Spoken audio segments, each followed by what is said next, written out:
Mic's on. Hello and welcome to Lecture 2 of Introductory to Astronomy, Physics 1600 for people at Michigan Tech. An exciting and interesting and widely expanding, mind-expanding lecture today where we'll take you all over the universe and all the way down to proton sizes and subproton sizes in the realm of just a few minutes. But as usual, we start off with a what is this? So if you were to look at your screen, I guess I'm the bubble guy on the lower right, if I understand correctly. So I would be pointing to my right, I guess. What is this? Here you see a starscape with lots of stars, and there's two bright stars in the center. So you can ponder what that is. Well, go to the next slide. These are part of the two obligatory slides which we will have until people become nauseous every lecture. If people are just stumbling upon this on the web, it tells them where they stumbled upon and why they should go to another website or stay here. So this is Introductory to Astronomy. Today's lecture is Universe, Scale, and Light. So we will go over the scale of the universe and we will talk about light. The school where this is originating is Michigan Technological University, an accredited university in the Upper Peninsula of Michigan, which is really beautiful right now. And in the coming months will be even better with the fall colors coming out. I am your astronomy professor. I am Robert Nemiroff, at least most days. If you're taking this course for credit, then the only way to do that is to go to courses.mtu.edu. If you're just finding this online, don't go there. You won't be able to get past the login screen, and it will be frustrating. If you're in the class, you never have to come to class. But it's encouraged. If you do come to class, you can contribute questions that can be included in the weekly quizzes, in the midterm, and on the final. What you're responsible for. So what's going on? There's no textbook. This can't be right. Well, it is right. And here's what you need to do to pass the class. You need to be aware of the videos. You either need to come to class and watch me. I am the live video. I'm sort of like a video, but here I'm in person. You have to go to the Wikipedia entries that will be clearly labeled each lecture and read them. You won't be, turns out that this lecture, there's some Wikipedia parts that are high math. You're not responsible for anything having to do with calculus, integrals, things like that. You're responsible for basic math. You can usually tell from the quizzes what kind of content that I'm interested in. So I wouldn't go crazy on the higher math or worry about it too much. Every week there will be a quiz to make sure that people are following the course. So this week covers lecture 2. Oops. Lectures 2 and 3. I should have changed that. Lectures 2 and 3.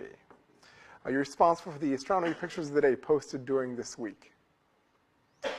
So that would be from Thursday to Wednesday. But I will review them on Wednesday.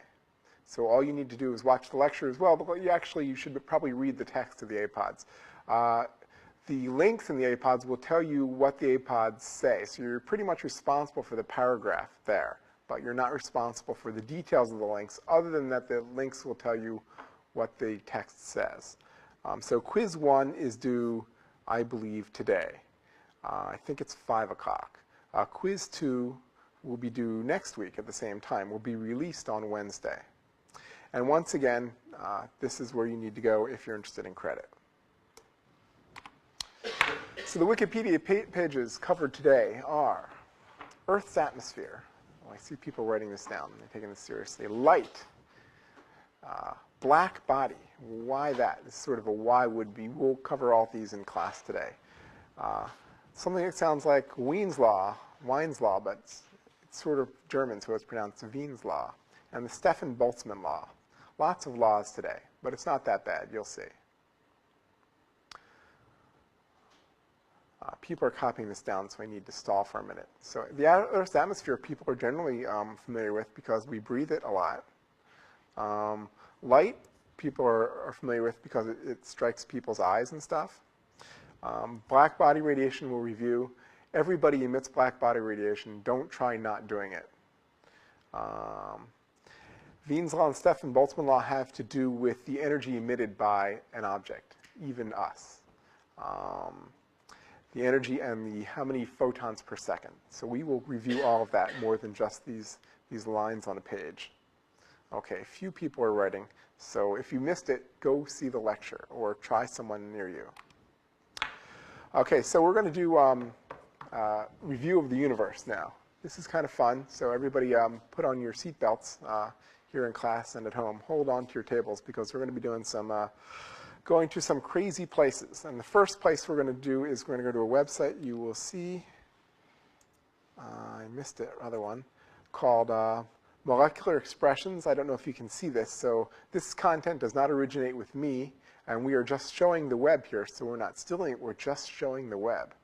And this is micro.magnet.fsu.edu/primer/java/scienceopticsu/powers of 10.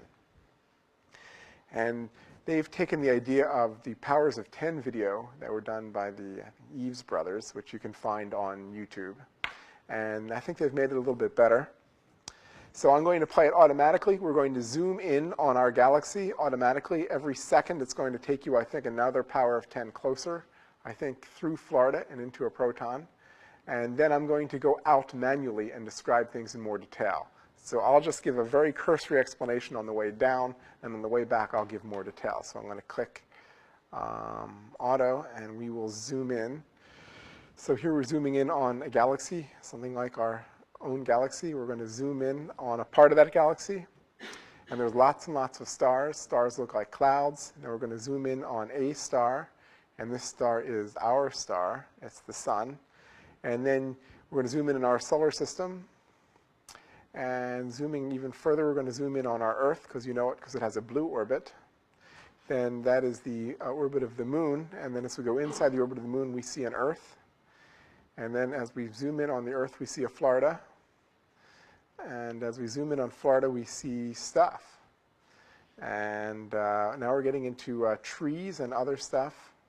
Okay, now we're zooming in on the tops of trees. Here's a leaf in the trees. As we go, it's the magnification even greater. Zooming in on part of the leaf, zooming in on cells in the leaf. Individual leaf cells, the nucleus of a cell. Individual DNA strands inside the cell. Going further inside that, you see a carbon, you see an electron inside of carbon. We're going inside the electron shell. Now we're going to see a nucleus. Nucleus of a carbon atom, I guess, and inside the nucleus there are quarks. So we've gone all the way down to the size scale of 10 to the, I'll have to use my pen, 10 to the minus 16 meters. So it's really, really, really small. Sometimes called 100 attometers for people who like prefixes like atto, which is like never used. So here we see supposedly quarks, but we really don't know what quarks look like. So now we're down to the part of the universe that is essentially zero size so far as we can tell. There are lots of clues that quarks inside of protons and other things exist, but exactly what size they have, we don't know. Therefore, it's shown by all this nice, seemingly color scatter graph, but we don't know what this means. I think part of what they're trying to show is that it's hard to think of a quark as just a point and say it's a quark, because trying to pin down things in the quantum mechanical scale means that its momentum is uncertain, and then if its momentum is uncertain, if you try to look at it a second later, it's not where it was. And so sometimes the way to do that is just picture it as a cloud. It's around here. Try to find it, you can't really. The idea of things having zero momentum sitting still and being in one place is a concept of big things, macroscopic things like us. In the quantum world, it doesn't work very well. So we're going to increase the scale, and we're going to see another, supposedly these are protons. And inside, this is a carbon atom. Carbon atom is made of protons and neutrons. Protons and neutrons are nuclear things. Proton has a positive charge, and the neutron does not have any charge. So here's one of these things. Inside of this, quarks of different types are zipping around. The size scale is 10 to the minus 14 meters. So we'll zoom out again. And what you find is that most of the universe is empty space. So around this nucleus, there's just nothing. Nothing is there. the chance of finding a quark or a proton or neutron from this nucleus in this empty space out here is vanishingly small. It's just empty. Most of everything we'll find is empty space. It's hard to find stuff, even smaller. Finally, when we get to 10 to the minus 11 meters, we start to see chances of having an electron caught in your spherical ball of this size. On the time scale of a second or so. Chance of having an electron caught. Zooming out, we see, again, an electron ball. Electrons, again, themselves have no size that we can tell. Too small for us to measure. But the electron itself seems to be orbiting, but not in the sense of planets orbiting the sun, quantum mechanically jumping around a sphere. And so here that sphere is shown. That's the inner shell there of where the electron is jumping around. So here you see, well,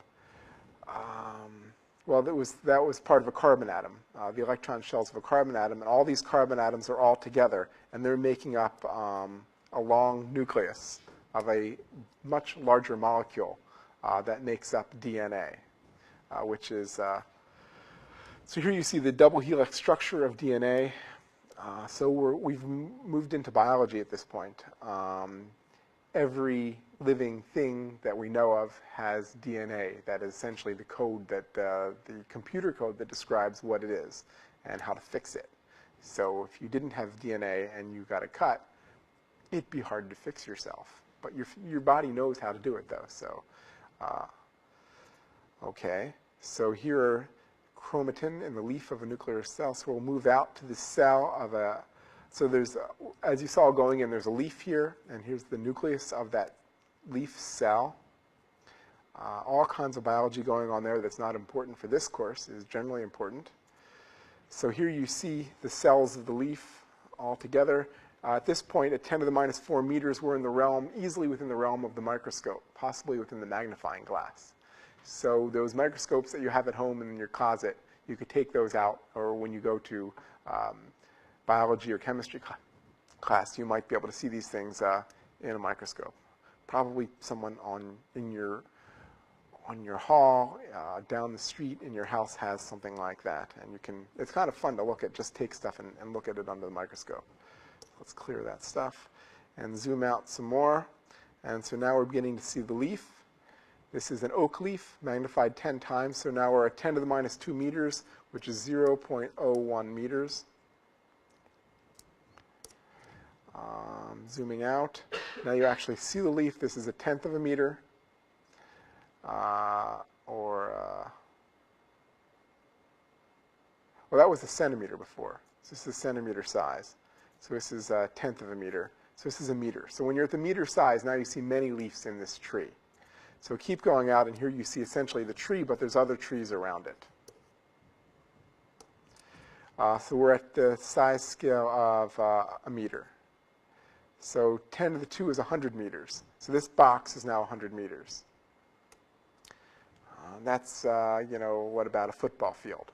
So if you could punt a football or a soccer ball, you could possibly cross most of this distance.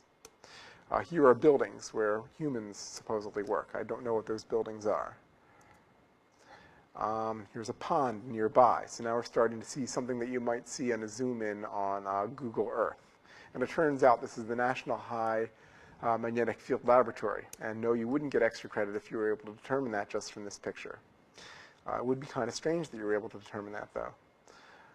So we're now at a kilometer across, 1,000 meters.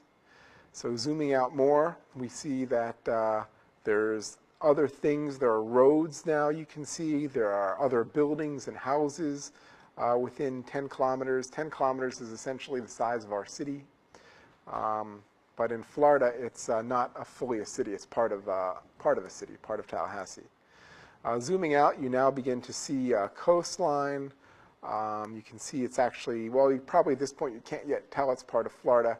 It's several counties in Florida that you're seeing, and it's 10 to the 5 meters, 100 kilometers. Okay, another factor of 10 out, 1 million meters. You're now seeing that that box is in Florida. People who recognize the U.S. now recognize this as part of the Florida coastline. Zooming out another factor of 10, you're beginning to take in the whole Earth. This is the western hemisphere of the Earth. This is South America here. This is North America here. This lecture is originating from just about here, I believe. Zooming out, we see the Earth as a blue marble, and now we see the orbit of the Moon. The Moon would be here. The Moon is smaller than the Earth. Just to be clear, you can't see the orbit of the Moon. It's just drawn in, so you can tell how large it is. Zooming out, you can't see the orbit of the Earth. It's not really blue. The Earth is blue, but the orbit is not. It's just drawn in just so you can see. I don't even know why they chose this width there. I don't know why. But the Earth can be seen, and you can see the orbit of the Earth, the orbit of the Moon inside that. Now you begin to see where other planets orbit. Here, this is Venus. This is Mars. Okay, how are we doing on time? All right. Here you see the inner planets of the solar system. The Sun finally is in view in the very center. The inner orbit of the two planets interior to the Earth are Mercury and Venus, as shown in white, and it should have been yellow, I guess. And no, green would be Venus, blue would be Earth, red would be Mars. So Mercury and Venus don't have moons, but the Earth has a moon. So the third rock from the Sun TV series, well, there's lots of smaller rocks. It was never really the third rock, but sometimes the moon is closer to the Earth than the Sun, so if you really want to be nitpicky, you might say that sometimes the Earth is the fourth rock from the Sun. Okay. Zooming out, you begin to see the outer solar system. So the red is Mars. This would be Jupiter, Saturn, Uranus, Neptune. Pluto may or may not be a planet, depending on the year. Pluto sometimes orbits inside the orbit of Neptune, but that is our solar system as we know it. Well, there's things further out, but they're not major planets. So our solar system begins to shrink at 10 to the 14th meters, 10 to the 15th meters, and eventually the brightest thing in our solar system is the Sun. Everything else is just essentially shines by reflected sunlight. The Sun is clearly the brightest thing around. But the Sun is not a particularly bright star. So if you lived on a nearby star, you wouldn't think, hey, that Sun, it's really bright. Whose star is that? No, you just think, oh, there's another star in the sky. Not particularly different. Here you can see that it's even hard to see the Sun at this point. There are brighter stars around. Sirius would really get all the press. As you zoom out, you begin to see that the Sun is very hard to see, but part of many stars that make up the band of a galaxy, part of a spiral arm of a galaxy. So this is part of the spiral arm, and as we zoom out, we can see more of a spiral arm. During this class, you'll really begin to see, we'll show pictures of a better estimate of what the Milky Way, our Milky Way galaxy looks like. And as we zoom out more, this galaxy is this is our Milky Way. This one here is the Andromeda galaxy, sort of our twin neighbor. And we're at the furthest out that this is willing to go. So when that happens, you should be sure to click on the next tab and go even further out. So this is another zoom out that I will do, and this one gives a more accurate zoom out. So we'll start here. And here are the stars near the Sun. So here's the Sun. The closest star to the Sun is Alpha Centauri. Well, Alpha Centauri system. Of that system, the closest star is Proxima Centauri. One interesting note is that Alpha Centauri itself, Alpha Centauri A or B, I forget which one, is actually pretty similar to our Sun. It's a green-yellow star. It might have planets. So an interesting coincidence is one of the closest planetary systems to our Sun and the Earth is similar to ours and may have planets. We don't know yet. Other bright stars, Sirius, really bright, would light up the local neighborhood. The galactic center is in this direction, as it says. There's lots of other stars. Here we see the scale is 10 light years, so it takes light 10 years to go that distance. Okay, so let's zoom out. And we see other stars here. Now the galactic center is this way. Bright stars in the neighborhood are shown. So they're shown by their names. Bright stars are typically labeled by constellation names, and the brightest star in a constellation is usually called Alpha and the name of that constellation. So here we see, I bet I can't find one, Alpha Hydra. Ha, that's a bright one. Alpha Lin, and I forget what Lin stands for. Alpha Cassiopeia, brightest star in Cassiopeia. So there's lots of these stars here. Lots of bright stars light up the night sky. And now light takes 100 light years, 100 years to go from here to there. Zoom out again. So here we see our spiral arm, which is the Orion arm, essentially. There's other arms, Sagittarius arm. 1,000 light years is this thing, is that distance here. So we'll be seeing a lot of nebula this class. And some of these nebula, the Eagle Nebula is over here. The North American Nebula is over here. The Orion Nebula is over here. Rosetta Nebula is here. Crab Nebula is here. You'll see pictures of all of these. These are bright gas clouds that are not all that far from the sun. Just showing you about where they are, zooming out by a factor of 10 now. Here you see the Milky Way galaxy, which is a barred spiral galaxy. It has a bar in the center. This is not a bad guess as to what it looks like. You can see the Sagittarius dwarf, a smaller galaxy around ours. You can't yet see the other, although probably in the next one I'll hold off. There are globular clusters around the center of our galaxy, all around, maybe a couple hundred in total. The galaxy is very thin compared to its width. So this is 10,000 light years now. And we will zoom out again, this time by a factor of 10 again. Okay, here you see, there are four galaxies you can see with your naked eye. You can see the band of our Milky Way, particularly from this area because we have nice dark skies here. Go away from the center of Houghton. If you go to so another galaxy you can see here is the Andromeda Galaxy, not yet shown. If you were to travel to the southern hemisphere, or far enough south, even Hawaii, you will see with your own eyes two other galaxies, the Large and Small Magellanic Clouds. They're kind of peculiar, well, particularly the Large Magellanic Cloud is kind of spiral in nature.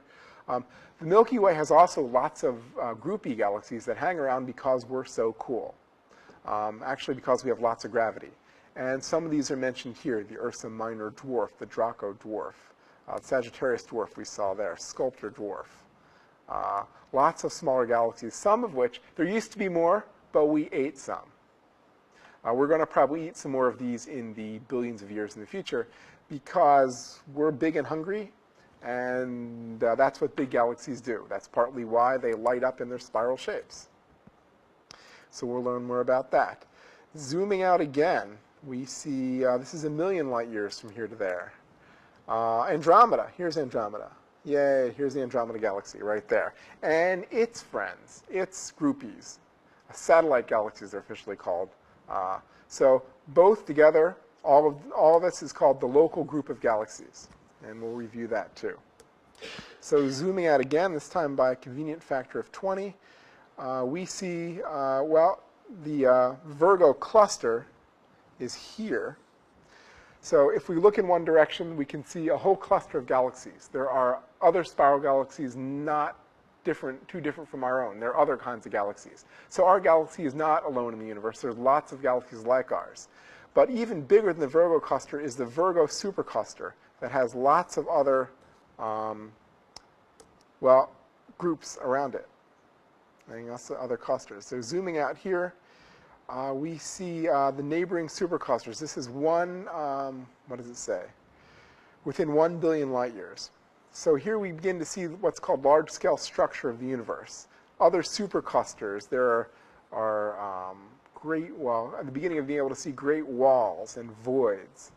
And you see structure on the universe. The universe isn't completely uniform, but it gets more uniform as you look at it at a larger and larger scale. So we'll look at that too. So here, as you see, when you get to the universe on the largest scales, so this is 1 billion light years here. This is essentially the visible universe up to, well, 13.7, essentially 14 billion, because we like to round things, light years. We see the universe suddenly becomes more uniform than before. Yes, it's spotty. Yes, it has filaments. but this is all fuzzed out, a big fuzzball in one sense. And that is our universe. So going back to the lecture already in progress, he says trying to, oops, here we go, minimize that. Not being real successful. Here we go, in current slide. Okay, so we've just gone to these spectacular websites, which you can go to on your home computer, and you can play again. That Zoom-in movie, you can play it until your friends complain. And eventually, the police will become involved. But you'd have to show it a lot for that. We've seen everything from quarks to the entire visible universe. Okay. So now going through parts of the universe, let's talk about the Earth in very general terms. The Earth's atmosphere in particular. The Earth's atmosphere thins as you go up. So here we have the Earth's atmosphere as it goes up. So we live here below Mount Everest. In the troposphere, where the air is nice and thick. As you go higher, the air becomes thinner and harder to breathe, which is why it's one of the reasons why it's hard to climb Mount Everest. The other reason is because it's easy to fall off. Up higher, there's weather balloons that float 50 kilometers or so. Up higher is the realm of where meteors burn up. Most meteors are little sand-sized grains that are floating around our solar system, orbiting the sun, and they intersect the Earth. Unfortunate for them, because they essentially burn up. They heat up and burn up. Above that, that's the mesosphere. And the realm of the thermosphere is the realm of aurora. So there are particles that originate from the sun, then get trapped by the Earth. Then when the sun undergoes some episode, it pushes on that part of the Earth, and these things fall into the Earth. But they're charged, so they fall down magnetic field lines. So they're usually seen in the north and the south. And when these high-energy particles, which are like protons and electrons, when they hit like things in the Earth's atmosphere, which is like oxygen and nitrogen, they cause the electrons around the nitrogen and oxygen to jump off, and then they come back. The electrons then come back, and when they come back, they emit light, and that's the light you see as aurora. Above that is when you go on the space shuttle, so you'll be able to look down on the aurora. And above that is essentially, well, the Earth's atmosphere thins out slowly. And eventually goes to essentially nothing, a higher vacuum than we can easily make on Earth. Here's one of the beautiful pictures. This was, I believe, taken from the space station that orbits up where the shuttle is, which we can see is about, well, it's a couple hundred meters high. It's a space shuttle 400 kilometers high, about. So I prefer kilometers to miles. Kilometers are a standard unit. Miles are used here and in Great Britain. So I think the U.S. is, I guess it's expensive, but somewhat wimpy for not contributing to kilometers. But in the realm of astronomy, a kilometer is about a mile. It's less, so don't worry about it. So you can hear miles when I say kilometers. It's a little bit less. Don't worry about it. Next slide. So if you're on the space station looking down, you see really cool stuff. You see spectacular clouds. You can see land down there. You can see the Keweenaw Peninsula of Michigan. You can see the moon. Here's the moon. But here the moon is fuzzed out partly by the Earth's atmosphere. Here you can see blue because the Earth's atmosphere preferentially knocks blue light out from sunlight. And you can see a crescent moon, but the moon fades away because the Earth's atmosphere becomes more and more opaque as the more of it you go through. Okay, the different kinds of light. I think we reviewed last time Roy G. Biv, and we looked at the different kinds of light all the way from radio through microwave, through high-energy light like X-rays and gamma rays. Well, here we have low-energy light here. This is low energy, which means very red. And this is high-energy light here. And it's really difficult to read my writing, I'm sorry. But here's sea level down here. So here's where we're floating. So here's the visible spectrum. this is where things don't make it. So this is where most light is absorbed, right on this boundary here. So the visible light makes it through. And that's why our eyes can see visible light. Because the beings who were born seeing infrared light, it was kind of dark down here. And then the lions and tigers would come and eat them, and they would say, gee, it's dark, and then something ate me. But we could see visible light, so we could see that. Similarly, people who had X-ray eyes, they'd say, oh, great, I can see X-rays. But then they get eaten by a tiger, and nobody cares. So visible light is good. Now, radio makes it down to the surface of the Earth, too. But it turns out that you're best off at the highest energy. You get the most photons at the highest energy. The sun emits most of its light in visible light. So if the sun was a radio emitter, which it is, if the sun emitted most of its energy in the radio, then there might be a reason why we might have radio eyes. But then radio eyes would be really big. So as you know, radio dishes are big. So we're best off in the visible. If we want to see things in the ultraviolet, in the X-rays, and the gamma rays, if we want to see things off the Earth, then we need to launch satellites that go up this high at least. And we have. In the past 50 years or so, we've launched satellites up to see all across the electromagnetic spectrum. And every time we see the sky, it's completely different. So we see a very unique sky in visible light. Okay, the nature of light. Light is electromagnetic radiation. It's essentially oscillating electric and magnetic fields. Yes, that's really weird. You don't have to know more detail than that, really.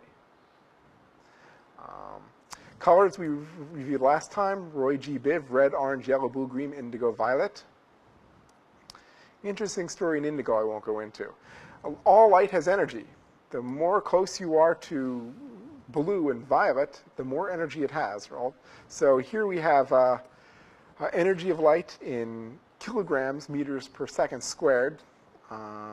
So the way to get units is do E equals mc squared, the famous E equals mc squared. So this is kilograms, this is meters squared per second squared. So it shows that I missed something. Kilograms, yes, should be squared. Another mistake. H is something called Planck's constant. It's really small. It tells how quantumly weird things are. And since it's so small, on our scales, it's not really quantumly weird. Or you have to know where to look to find it. Nu is frequency, and times things happen per second. So then we can calculate the energy just given its frequency. So white light that we see can be broken up by any number of devices. One is a prism into many colors. And so here we have a video image that shows white light coming in here, getting broken up into colors by a piece of glass triangle. This is normal glass you could find anywhere. And as it comes out, it's in colors. So most of you have seen a spectrum. Many of you have seen a prism. Many of you have seen glass that happens to do this. You can also do this with the right kind of reflecting media. But glass is the easiest way to do this. And this happens because light takes slightly different bending angles, different colors of light of different energies, and different speeds in glass and in whatever. Okay, so c is the speed of light. Lambda is the wavelength of light. So here's a quick problem. What is the energy of a red photon? Well, to do a red photon, you're going to use this expression right here. So E is equal to hc over lambda. So this is h. This is c. This is lambda in terms of meters. So you can look up lambda on Wikipedia, for instance, for a different color light, and it will just tell you. Just search for it on Google. So you plug these numbers in, being sure that you always use meters, not centimeters and meters. Here we have seconds, kilometers are good. And you end up with this energy of light is 3.06 and 10 to the minus 19 kilograms meters per second squared.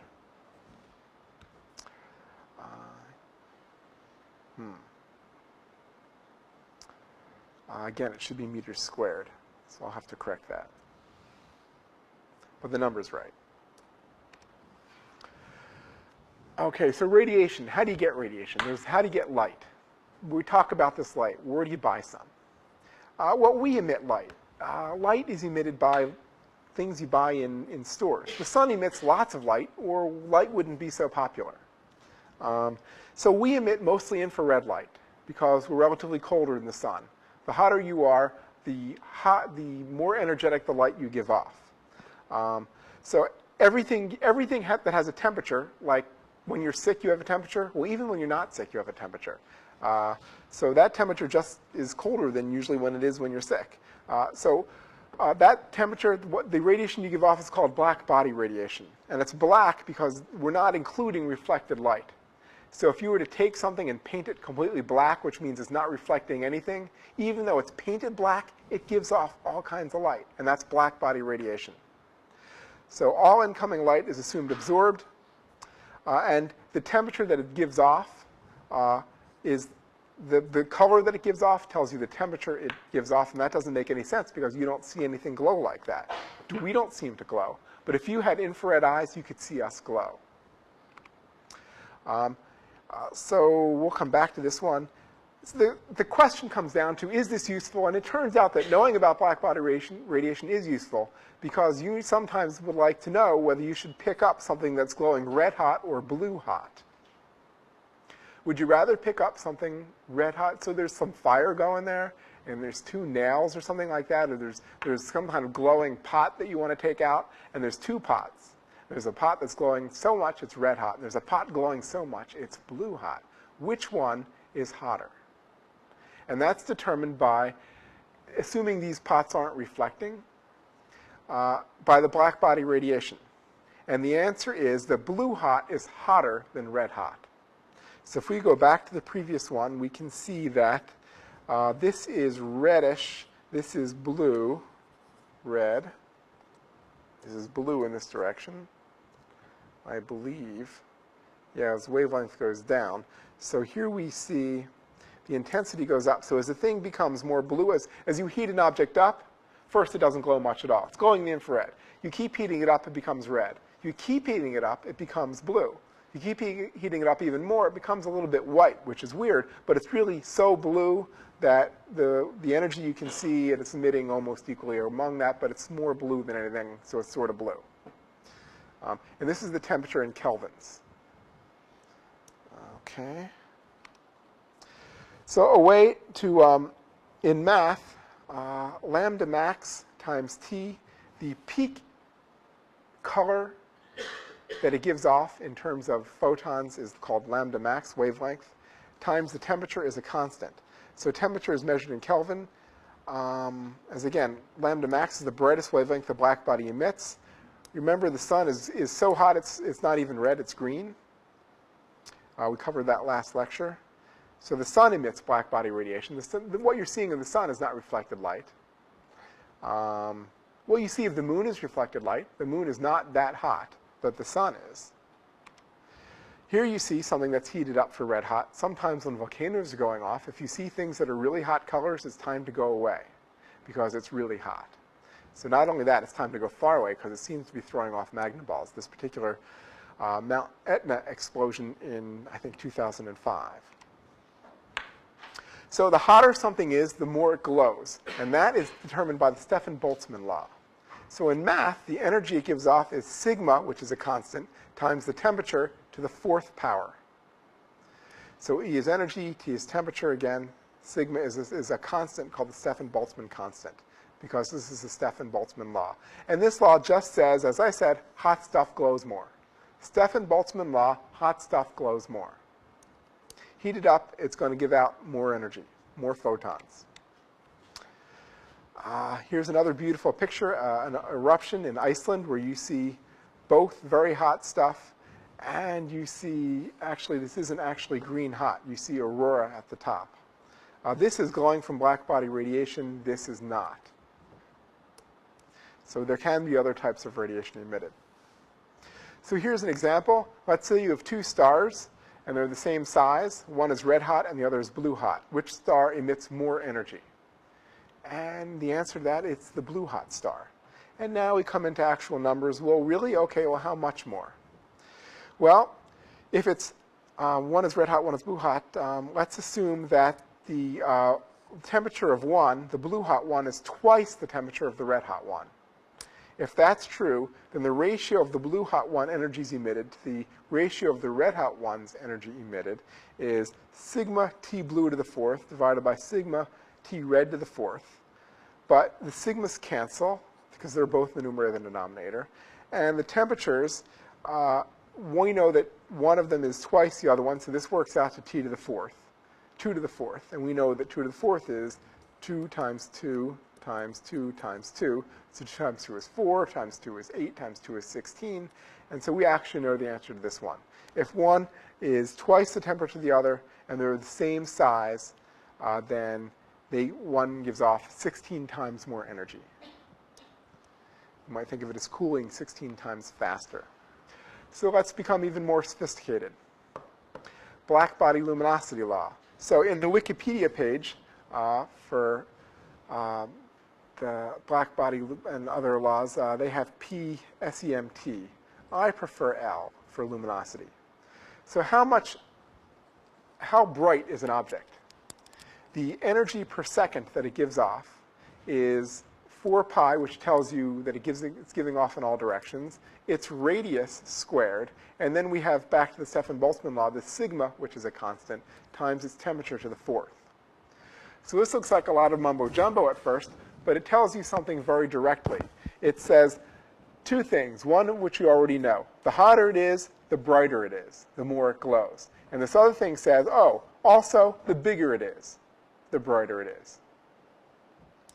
And these two things work together. Pi is the same number that we all know, at least mostly several digits. So in other words, trying to move into words here, the black body luminosity law is bigger and hotter stuff glows more. Now, why is this different from the other one, that hotter stuff glows more? Because last time we assumed everything was the same size. So now we got more sophisticated. We say, oh, what about big stuff and small stuff? Let's throw that in too. And so this is as sophisticated as we're going to get. Luminosity is 4 pi r squared sigma t to the fourth. This is one of the mathier lectures, by the way, we're going to have. Usually we're not going to be this mathy. Okay, so here we see a open cluster of stars. Now, we're not covering open clusters right now, but it sure looks cool. An open cluster is good because all the stars are approximately at the same distance. And if they're the same distance, then they're apparent. How bright they appear to be isn't dependent on how far they are, because they're all just about as far away. And here you can see, well, it's called a jewel box. There's stars that glow mostly in the blue, stars that glow mostly in the yellow. You know, bright stars, they're dimmer stars that glow mostly in the yellow. You know, dimmer stars that glow in the blue. And so we'll be able to learn things about the radius and temperature of these stars from how bright they are and from the colors they are. So here we can say this star here is really bright and it's really blue. So it's big and hot. Here we see a star that's even brighter than the other one, and it's red. It's more red. And so we can say, well, it's not hot, but so it must be really big to give off to be that bright compared to the other stars. So this star here, really big.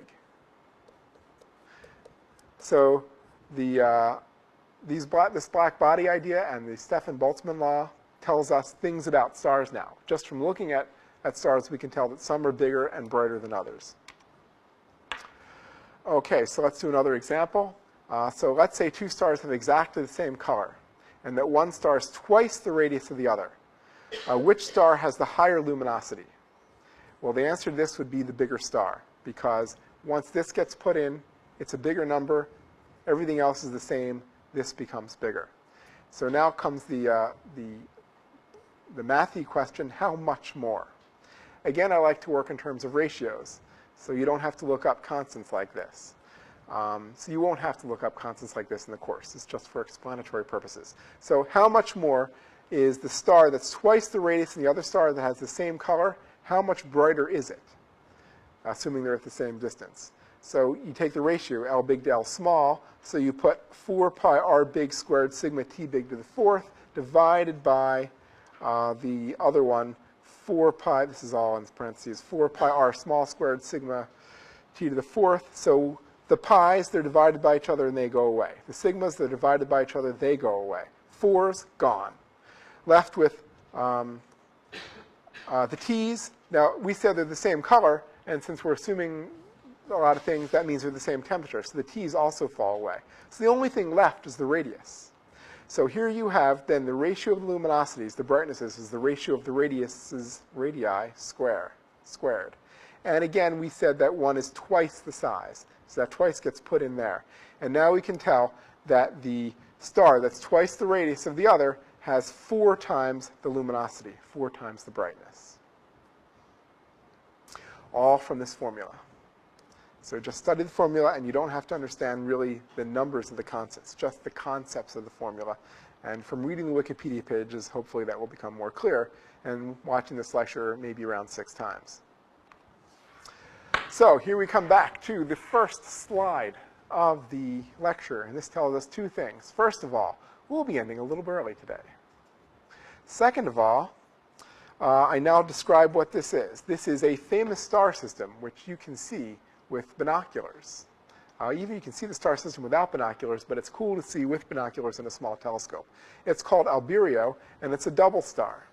So when you look there, it looks like one star to the unaided eye, but when you use good binoculars or a small telescope, or even a big telescope, it gets broken up into more than one star.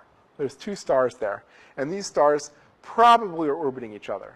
But they orbit each other with such a long time period, we really haven't been able to see that yet.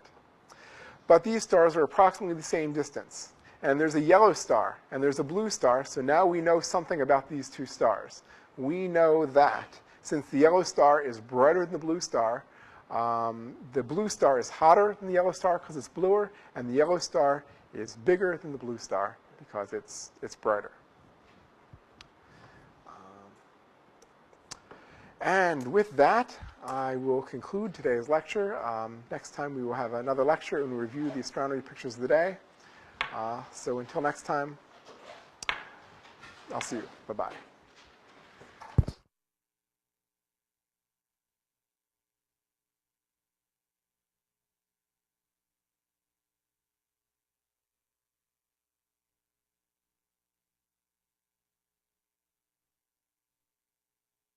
The login screen, and it will be frustrating. If you're in the class, you never have to come to class, but it's encouraged. If you do come to class, you can contribute questions that can be included in the weekly quizzes, in the midterm, and on the final. What you're responsible for. So what's going on? There's no textbook. This can't be right. Well, it is right. And here's what you need to do to pass the class. You need to be aware of the videos. You either need to come to class and watch me. I am the live video. I'm sort of like a video, but here I'm in person. You have to go to the Wikipedia entries that will be clearly labeled each lecture and read them. You won't be, it turns out that this lecture, there's some Wikipedia parts that are high math. You're not responsible for anything having to do with calculus, integrals, things like that. You're responsible for basic math. You can usually tell from the quizzes what